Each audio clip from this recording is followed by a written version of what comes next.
My name is Rick Lewis. I'm the Executive Director of the Bay Area Community Land Trust. We are a nonprofit based in Berkeley.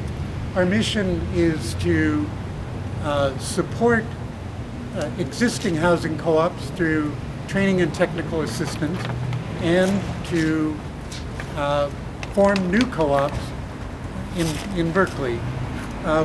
Thank you for joining us today to celebrate the creation of the first new limited equity housing cooperative in Berkeley in 18 years. The Derby Walker House Cooperative. LEHCs are the most affordable form of home ownership, and for many low and moderate income people, the only way that they can really take control of their housing situation. Derby Walker brings to 135 the total number of limited equity housing cooperative units in Berkeley. But all of the other units were developed between 1975 and 1995. This was sort of a golden age for co-ops in Berkeley. There's been no other organization that has created new co-ops in nearly 20 years. But Bay Area Community Land Trust hopes and expects that to change in the coming period. Creating new co-ops in very expensive urban areas like Berkeley can be very challenging. But we've started off by looking at some opportunities that are somewhat unique in Berkeley. During the 1970s and 1980s, there were a number of properties that were purchased in the 1970s and 1980s with the intention of being permanently affordable housing, but often they were not legally structured in a way that was really sustainable. Now, Derby Walker House is one of those. It was purchased in 1971. 11 couples and individuals pooled their money, each putting in a few $100s towards the down payment of this 3-unit building in South Berkeley. Over the next 40 plus years, many individuals and families benefited from living at Derby Walker House. About 4 years ago, the property was offered to us as a donation, but due to the clouded title, it took a very long and expensive process to finally bring it to a point where it could be converted to a co-op. Really taking the lead in this process was Meika Strawhorn, who had lived at Derby Walker House for many years, both with her mother and on her own. And we thank Meika and the others who allowed us to acquire this building and convert it to a permanently affordable cooperative. I became a resident of the house. I've always just called it the house. That's what we call it. When I was 8 years old, I've lived in 2 of the units. My aunt, my cousin lived in the unit next door. It was always a very community-oriented neighborhood, and the house itself, having been able to afford to live there, allowed my mother and I to have a much more middle-class lifestyle than we would normally have had if we had to pay exorbitant Berkeley rates for the last 30 years or so.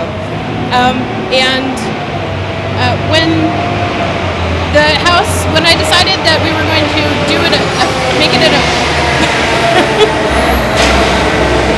we wanted to make it official and legal, because the title, as Rick mentioned, was very murky. We kind of found that all the idealism of the 1970s was clouded by people seeing an opportunity to cash in, and thankfully we were able to persevere and get full title of the house and make a donation to the land trust. And I'm so glad that the house is finally legally and forever what it was always meant to be, since it was purchased in the 70s. So just glad to be a part of that. The City of Berkeley has long been a supporter of limited equity cooperatives, and during that 20-year period from 1975 to 1995, the city assisted in many ways in bringing these into existence. The city has also supplied an annual grant to BACLT for the last 3 years to support our efforts in providing training and technical assistance to existing co-ops. And we really look forward to a continuing partnership with the City of Berkeley. I would like to now introduce the Mayor Pro Tem. I'm thrilled to be here because we are now completing one more limited equity housing co-op. And the notion of limited equity means that in perpetuity, this housing gets passed on from family to family who could otherwise not afford to live in Berkeley, actually, even anymore, because it's gotten so expensive here. But this is very permanent. And it also fosters this sense of doing it together, which is a very strong sense of social bonding, which is really quite important. It wouldn't have happened without the dedication of a lot of people who are involved, but I have to call out Rick Lewis, who has lived and breathed equity co-op since we did our first conversion, which was in 1986. And now people can live in a lovely apartment with other people for a very, very, very affordable rent and manage it themselves. And so the most important thing is that it's permanent and it's in the control of the residents. And I want to say a little bit about why that's important. The City of Berkeley is involved in recently 3 efforts. One is the 2020 vision, which is designed to help all students succeed in school. The second is our violence prevention effort, where we're gathering the school district and other segments of the community together to actually stipulate and create a plan to make a difference and bring the rate of violence down. And starting early on with.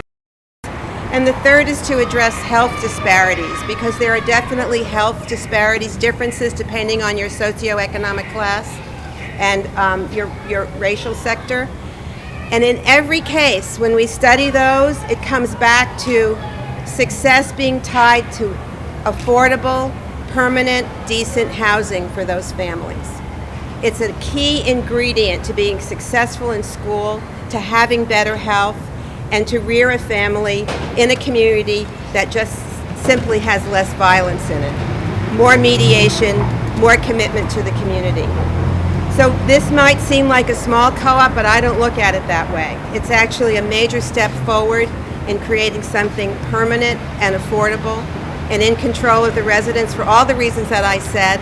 And once again, I want to recognize Rick's role in keeping the flame going. And I know that he'll continue to do that work. So thank you, Rick. I hope this is just one additional step. I know that we're funding this program currently, and I'm sure that all of the city council members are going to want to keep this funding going and try to expand it so that we can provide the technical and financial assistance to empower additional hundreds and hundreds and hopefully thousands of people to live in limited equity co-ops throughout the city. So thank you for your wonderful leadership, and thank you to Laurie and Linda for being here too. So I'm going to say just a few more words about how co-ops can really benefit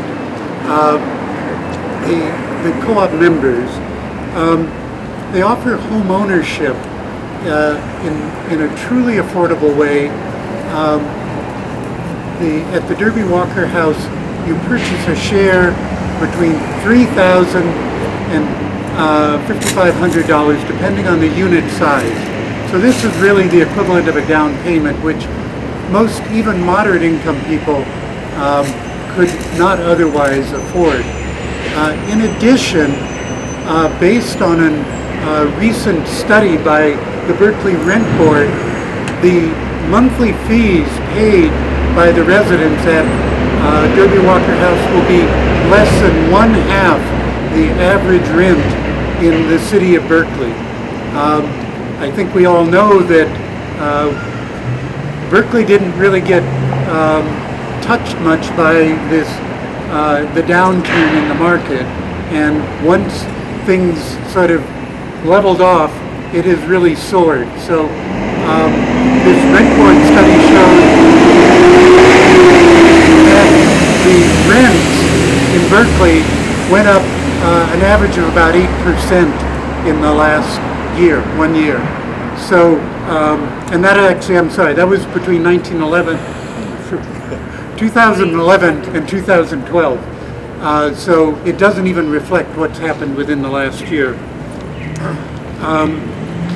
Now, the way that in a co-op that you keep the cost down is that the residents do all of the property management, property maintenance, and this is a way that they can keep the cost down compared to rental housing. And of course, there is no profit margin involved. You pay exactly what the cost of operating the property would be.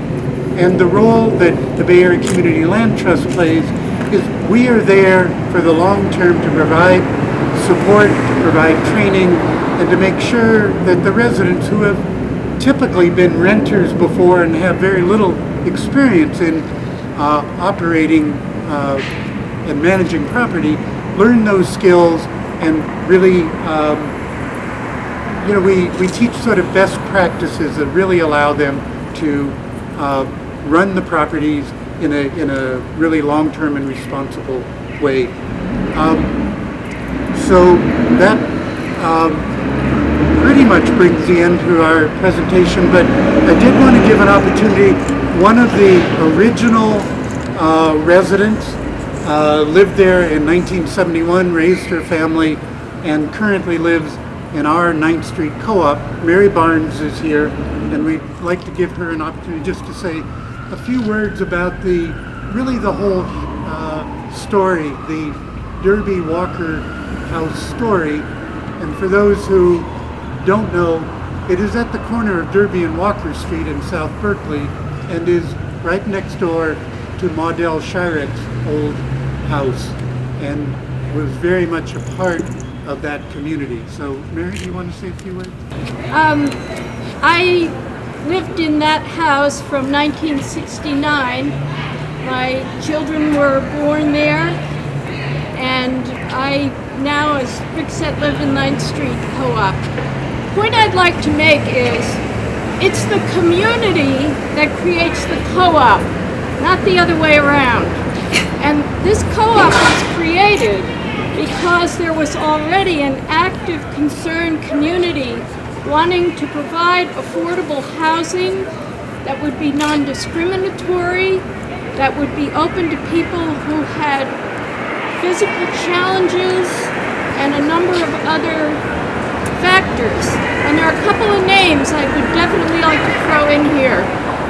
Maudel Sherrick was on one side of us, and Doug and Gail Brown were on the other side. And Doug was really a prime mover in that neighborhood. Doug, who recently died, and he had all kinds of cooperative projects going on. I mean, this house was just one of them, and it wasn't even the main one. But we realized that we had to come together, that there were certain sacrifices that had to be made to keep this going. And now Meika was very, very modest, but she played just a pivotal role in this whole procedure. Meika and her mother, Kathleen Strawhorn, who managed the property for a while, who made personal sacrifices to keep it going, and Meika really carried the ball and made it all possible at the end. I'd also like to make the point that these things do not happen without some money being put into them. And some money was put, and I thank Meika for that. And I thank anybody else, I know there is somebody else who also invested. And now it's on the shoulders of those of us who live in co-ops to keep the property maintained, to manage it, and to do the other kind of cooperative projects that we had going on Walker Street. That included everything from tool sharing to cooperative childcare to shopping at food co-ops, and also celebrations and getting to know one another on a strictly human level and helping each other out. So the people that helped create this, I thank you all. It made it possible for us really to live. And also, if you go back to 1969, things were not quite as racially tolerant, even in Berkeley, as they are now. And for my husband and I, and an interracial family, and Meika, an interracial family, and her cousin, it was really a godsend and a haven. Thank you very much.